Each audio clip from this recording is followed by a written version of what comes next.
ಪ್ರಮುಖವಾಗಿ ರವಿಕುಮಾರ್ ಸರ್ ಈಗ ಪ್ರಶ್ನೆ ಇರೋದು, ಸರ್ ಹೇಳ್ತಾ ಇದ್ರು ನೋಡಿ, ಚಿನ್ನದ ಮೇಲೆ ವ್ಯಾಮೋಹ. ಈಗ ಎಜುಕೇಟೆಡ್ ಪೀಪಲ್ ಸ್ವಲ್ಪ ಅದರ ಬೆಲೆ ಅದೆಲ್ಲ ಅರ್ಥ ಆದಾಗ, ಪರಿಸ್ಥಿತಿ ಅರ್ಥ ಆದಾಗ ನಮ್ಮ ಹತ್ರ ದುಡ್ಡಿಲ್ಲ, ನಾವು ಚೆನ್ನಾಗಿ ಕಂಡ್ರೆ ಸಾಕಪ್ಪ ಅನ್ನೋ ರೀತಿಯಲ್ಲಿ ಬೇರೆ ಬೇರೆ ಚಿನ್ನದ ಮೊರೆ ಹೋಗ್ತಿದ್ದಾರೆ ಅಂತ. ಈಗ ಬಹುತೇಕ ಅಂಗಡಿಗಳಲ್ಲಿ 1 ಗ್ರಾಮ್ ಕೋಟೆಡ್ ಚಿನ್ನ ಅಂತ ಎಲ್ಲ ಹೇಳ್ತಾರೆ, ಜುವೆಲ್ಸ್ ಅಂತ ಹೇಳ್ತಾರೆ. ಅದು ಒಂಥರ ಸ್ಕ್ಯಾಮ್ ಆಗಿ ನಡೀತಾ ಇದೆಯಾ ಹೆಂಗೆ ಸರ್ ಇದು ಜಾಸ್ತಿ ರೇಟ್ ಆಗಿರೋದಕ್ಕೆ? ಅದು ಶುರುವಲ್ಲಿ ಬಂದಾಗ 1 ಗ್ರಾಮ್ ಅಷ್ಟು ನಾವು ಅದ್ರ ಮೇಲೆ ಕೋಟಿಂಗ್ ಇದೆ ಅಂತ ಇದ್ರು. ಅದನ್ನ ಆವತ್ತೂ ಇರಲಿಲ್ಲ, ಅದರಲ್ಲಿ ಇವತ್ತೂ ಇಲ್ಲ. It's A gold polish item ಅಷ್ಟೇ ಹೊರತು ಯಾವಾಗ 1 ಗ್ರಾಮ್ ಅಂದರೆ ಯಾರಾದರೂ ಅದರಲ್ಲಿ ಎಕ್ಸ್ಟ್ರಾಕ್ಟ್ ಮಾಡಿ 1 ಗ್ರಾಮ್ ತೆಗೆದು ಕೊಟ್ಟರೆ ಮಾತ್ರ ಅದು 1 ಗ್ರಾಮ್ ಗೋಲ್ಡ್ ಆಗುತ್ತದು. ಇವಾಗ ಈ ಹೆಸರು ಫಾರ್ ಎಕ್ಸಾಂಪಲ್ ಕೋಟೆಡ್ ಜ್ಯುವೆಲ್ರಿನ ಬದಲು ಉಮಾ ಗೋಲ್ಡ್ ಜ್ಯುವೆಲ್ರಿ ಅಂತಾರೆ. ಉಮಾನು ಹೆಸರು ಯಾವ ಥರ ಶಾಶ್ವತನೋ ಆ ಥರ ಕೋಟೆಡ್ ಜ್ಯುವೆಲ್ರಿಗೆ 1 ಗ್ರಾಮ್ ಗೋಲ್ಡ್ ಅಂತ ಹೆಸರಾಗೋಗಿದೆ. ಈಗ ಫಾರ್ ಎಕ್ಸಾಂಪಲ್ ಜೆರಾಕ್ಸ್ ಮಾಡಿಸ್ತೀವಿ ಅಂತೀವಿ ನಾವು, ಫೋಟೋ ಕಾಪಿ ಎಷ್ಟೇ. ಅದು xerox is the name of a machine, ಅದ್ರ ಫೋಟೋ ಕಾಪಿಯರ್ ಅಂತೀವಿ ಅದನ್ನ. ಆ ಥರ ಏನಾಗಿದೆ ಅಂದರೆ ಯಾವುದೇ ಆಗಲಿ ಕಲರ್ಫುಲ್ ಆಗಿದೆ 1 ಗ್ರಾಮ್ ಜ್ಯುವೆಲ್ರಿ ಅಂತ ಹೆಸರಾಗಿದೆ.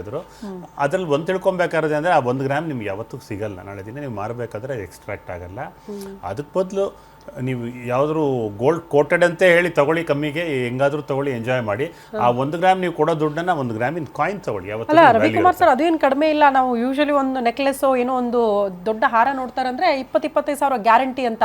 ಅದು ನಿಮ್ಮ ಕಲರ್ ಹೋಗಲ್ಲ, ಇಷ್ಟು ಕೋಟೆಡ್ ಅಂತ. ಬಟ್ ಅಷ್ಟು ಇನ್ವೆಸ್ಟ್ ಮಾಡೋ ಬದಲು ಬೆಸ್ಟ್ ಅಲ್ವಾ? ಆ ಥರ ಕಲರ್ ಹೋಗಲ್ಲ ಅನ್ನೋ ವಸ್ತು ಯಾವುದೂ ಇಲ್ಲ ನೋಡಿ. ಚಿನ್ನಕ್ಕೆ ಇದ್ರಿಗೂ ಆಲ್ಟರ್ನೇಟಿವ್ ಯಾವುದೋ ಯೂಟ್ಯೂಬಲ್ಲೂ ಅದು ಇದು ಬರ್ತಾ ಇದೆ. ವಾಟ್ಸ್ಆ್ಯಪ್ ಫಾರ್ವರ್ಡ್ಸಲ್ಲಿ ಚಿನ್ನಕ್ಕೆ ಈಕ್ವಲೆಂಟ್ ಮೆಟಲ್ ಅಂತಿದೆ. ಚಿನ್ನಕ್ಕಾಗಲಿ ವಜ್ರಕ್ಕಾಗಲಿ ಈಕ್ವಲೆಂಟ್ ಯಾವುದೂ ಬರಲ್ಲ. ಈಗ CVD ಅಂತ ಬಂತು ನೋಡಿ ಡೈಮಂಡ್ಸ್ಗೆ. ಇವಾಗ ಅದು ಮುಂಚೆ ಅರ್ಧ ಬೆಲೆ ಇತ್ತು, 95% ಕಮ್ಮಿ ಆಗಿದೆ ಬೆಲೆ. ಅದು ಆರ್ಡಿನರಿ ಸ್ಟೋನ್ ಬೆಲೆಗೆ ಬಂದ್ಬಿಡ್ತು. ಯಾವತ್ತೂ ನ್ಯಾಚುರಲ್ ಡೈಮಂಡೇ, ಆರ್ಟಿಫಿಷಿಯಲ್ಲೇ. ಇವಾಗ ನೀವು ಹೆಂಗಸರು ಹೆಂಗೆ KSIC ಮೈಸೂರು ಸಿಲ್ಕ್ ಅಂತೀವಲ್ಲ, ಅದೇ ಸಿಮಿಲರ್ ಆಗಿ ಕ್ವಾರ್ಟರ್ ಪ್ರೈಸ್ಗೆ ಇರುತ್ತದು. ಇದರಲ್ಲಿ ನೀವು 30,000 ಅಂದರೆ 3,000ಕ್ಕೆ ಸಿಗುತ್ತೆ. KSICನೇ ಆರ್ಡಿನರಿನೇ ಗೊತ್ತಾಗ್ಬಿಡುತ್ತೆ ಅದು ಒರಿಜಿನಲ್ ಯಾವುದು ಅಂತ. ಬಟ್ ಶಶಿಕುಮಾರ್ ಸರ್, ಈಗ ಹಾಗಾದ್ರೆ ನಾವು ಹೂಡಿಕೆ ಮಾಡೋಕ್ಕೆ, ಶಿವಕುಮಾರ್ ಸರ್, ನಾವು ಹೂಡಿಕೆ ಮಾಡೋದಕ್ಕೆ ಓಕೆನಾ ಈ ಟೈಮು ಅಂತ ಬಹುತೇಕರು ನಿನ್ನೆಯಿಂದ ಪ್ರಶ್ನೆ ಮಾಡ್ತಾ ಇದ್ರು. ಚಿನ್ನ ಕೊಳ್ಳಬಹುದಾ ಈಗ? ಯಾಕಂದ್ರೆ ತುಂಬಾ ಸಮಯ ಸಂದರ್ಭ ನೋಡ್ತಾರೆ. ಚಿನ್ನ ಕೊಳ್ಳೋದಕ್ಕೂ ಕೂಡ ಹೂಡಿಕೆ ಮಾಡಿದ್ರೆ ಸರಿನಾ, ಇನ್ನೂ ಸ್ವಲ್ಪ ವೇಟ್ ಮಾಡಬೇಕಾ, ಹೆಂಗೆ, ಇಂಥ ಒಂದಷ್ಟು ಪ್ರಶ್ನೆಗಳು ಜನಸಾಮಾನ್ಯರಿಗೆ ಇದೆ ಅಂತ. ಆಪತ್ಕಾಲ ಓಕೆ, ಕಷ್ಟ ಕಾಲಕ್ಕೆ ಓಕೆ, ಹೂಡಿಕೆ ಮಾಡಬೇಕು ಅಂತ ಪ್ರತಿಯೊಬ್ಬರು ಕೂಡ ಮುಂದೆ ಬರ್ತಾರೆ. ಬಟ್ ಟೈಮ್, ಇದು ಕರೆಕ್ಟ್ ಆದ ಟೈಮಾ ಹೆಂಗೆ ಅಂತ? ಅಲ್ಲ, it's all depend upon liquidity, ಅಂದರೆ ನಮ್ಮ ಕೊಳ್ಳುವಿಕೆ ಸಾಮರ್ಥ್ಯ ಎಷ್ಟು ಮಟ್ಟಿಗಿದೆ ಅಂತ. ಒಂದು, ಈಗ ನೀವು ಪರ್ಚೇಸ್ ಮಾಡೋದಕ್ಕಾದ್ರೆ ಯಾವತ್ತಿದ್ರೂ ಗೋಲ್ಡು ಅಪ್ರಿಷಿಯೇಷನ್ ಇದೆ. ಬಟ್ ಈ ಸಮಯದಲ್ಲಿ ಅಪ್ರಿಷಿಯೇಷನ್ ಎಷ್ಟು ಮಟ್ಟಿಗೆ ಸ್ಟ್ಯಾಂಡರ್ಡ್ ಆಗಿರುತ್ತೆ ಅನ್ನೋದು ಒಂದು ದ್ವಂದ್ವ, ಅಂದರೆ ಕ್ವಶನ್ ಮಾರ್ಕ್. ಬ್ಯಾಲೆನ್ಸಿಂಗ್ ಅಂತೀವಿ. ಇದು ಸಡನ್ನಾಗಿ ಮೇಲೆ ಹೋಗ್ಬೋದು ಅಥವಾ 1,000-2,000 ಕಡಿಮೆ ಆಗ್ಬೋದು. ಭಾಳ ಕಡಿಮೆ ಆಗೋದಂತೂ ಇಲ್ಲ.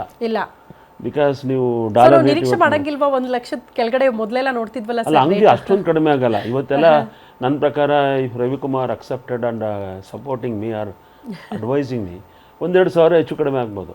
ಭಾಳ ಈಗ 2 ಲಕ್ಷ ಇದ್ದು 1,90,000 ಆಗುತ್ತೆ ಅನ್ನೋದಿಲ್ಲ ನೋಡಿ. ಯಾವಾಗೂ ಅಪ್ರಿಷಿಯೇಷನ್ 60% ಆದರೆ, ಕಮ್ಮಿ ಆದರೆ ಒಂದು 10% ಅದರಲ್ಲಿ ಅಪ್ರಿಷಿಯೇಟೆಡ್ ಅಮೌಂಟ್ ಇದೆ ನೋಡಿ. ಈಗ 100ದು 160 ಆಯಿತು ಅಂದರೆ ಆ 60 ರೂಪಾಯಿ 10% ಅಂದರೆ 6 ರೂಪಾಯಿ ಕಮ್ಮಿ ಆಗ್ಬೋದು. ಈಗ ನಾವು 100 ಬಂದು ಬೇಸ್ ಆಗ ಈವನ್ ಸಿಲ್ವರ್ನ 65,000 ಇದ್ದಾಗ ಅಯ್ಯೋ 1 ಲಕ್ಷ ರೀಚ್ ಆಗ್ಬೋದು ಅಷ್ಟೇ ಇದು ಅಂತ. ಬಟ್ ಇಟ್ ಇಸ್ ವೆಂಟ್ ನಾವು 2 ಲ್ಯಾಕ್ಸ್ ಅಲ್ಲ ಸರ್, 2,05,000 ಆಗೋಯ್ತು. ಆದ್ದರಿಂದ ಈಗ ನಾನು ಒಂದು ಹೇಳಿದ್ದು, ನೀವು ಡಾಲರ್ ರೇಟ್ ನೋಡಿ ಏರ್ತಾನೆ ಇದೆ. ಈಗ 80 ರೂಪಾಯಿ 83 ರೂಪಾಯಿ ಇದ್ದದ್ದು ಅವಾಗ ಏನಾಯಿತು, 10% ಆ ವೇರಿಯೇಷನ್ ಬಂತು. ಕರೆಕ್ಟ್. ಸೊ ನಾವು ಇಂಪೋರ್ಟ್ ಮಾಡುವಾಗ ನ್ಯಾಚುರಲಿ ಗೋಲ್ಡ್ಗೆ ಆ 10% ವ್ಯಾಲ್ಯೂ ಅಪ್ರಿಷಿಯೇಟ್ ಆಗುತ್ತೆ. ಈಗ ಡಾಲರ್ ರೇಟ್ ಕಡಿಮೆ ಆಗಲಿಲ್ಲ ಅಂದರೆ ವಿ ಕಾಂಟ್ ಎಕ್ಸ್ಪೆಕ್ಟ್. ನೋಡಿ, 10 ಗ್ರಾಮ್ ಚಿನ್ನ ಮುಂಚೆ ತೊಗೊಬೇಕಾದ್ರೆ ಇವತ್ತು 10 ಗ್ರಾಮ್ ಚಿನ್ನ ಇದ್ರೆ ಅವನು ಸಿಂಗಾಪುರ್ ಮಲೇಷ್ಯಾ ಟೂರ್ ಮಾಡ್ಕೊಂಡು ಬರ್ಬೋದು. ಆ ರೀತಿ ಇವಾಗ ಏನಾಗಿದೆ, ಇವಾಗ ಎಲ್ಲ ಟೂರಿಂಗ್ ಸ್ಟಾರ್ಟ್ ಮಾಡಿದ್ದಾರೆ, ಪ್ರಪಂಚ ನೋಡೋಣ ಅಂತ ಸ್ಟಾರ್ಟ್ ಮಾಡಿದ್ದಾರೆ. ಸೊ ಗೋಲ್ಡ್ ಮೇಲೆ ಇನ್ವೆಸ್ಟ್ಮೆಂಟ್ ಯಂಗ್ಸ್ಟರ್ಸ್ ತುಂಬ ಕಮ್ಮಿ ಆಗಿದೆ. ಏನಂದರೆ ಆ ದುಡ್ಡು ಕೊಡೋ ಬದಲು ಇಟ್ಸ್ ವೇಸ್ಟ್ ಇನ್ವೆಸ್ಟ್ಮೆಂಟ್. ಏನಕ್ಕೆ ಬೇಕು ಗೋಲ್ಡ್ ಅಂತ ಕೆಲವರು ಇರ್ತಾರೆ.